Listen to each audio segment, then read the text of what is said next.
कोई बात नहीं, हर चीज़ का एक समय होता है। इस अज्ञान के खत्म होने का भी समय आ चुका है।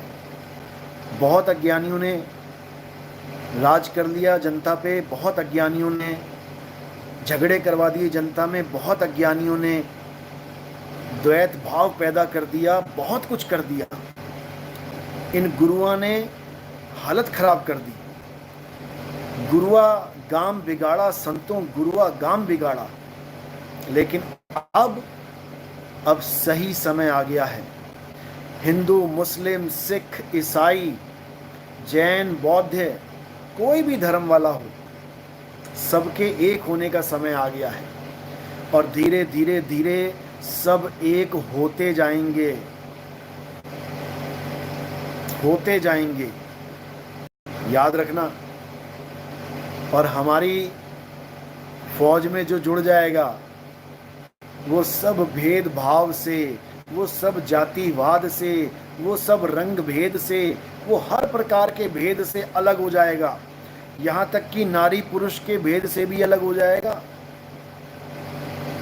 याद रखना, जो हमारा सत्संग ध्यान से सुन लेगा, वो नारी पुरुष के भेद से भी भिन्न हो जाएगा। वो फिर आत्मा हो जाएगा, आत्मा, रूह। वो रूह हो जाएगा, रूह इलाही।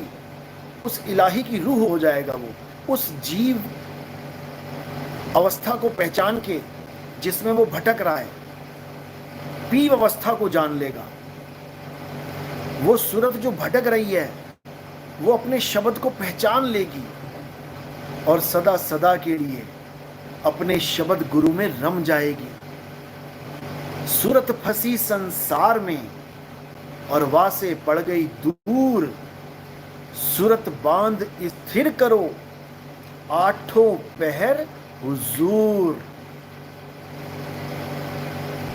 समझ लो अच्छे से। प्रकृति बहुत से संकेत दे रही है, लेकिन लोगों को समझ में नहीं आ रहा है।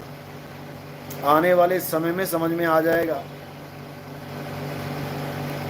प्रकृति चाहती है अब एक रास्ता, एक रस हो जाओ सब। इस द्वैतवाद में, इन झगड़ों में प्रकृति में बहुत हलचल मच चुकी है।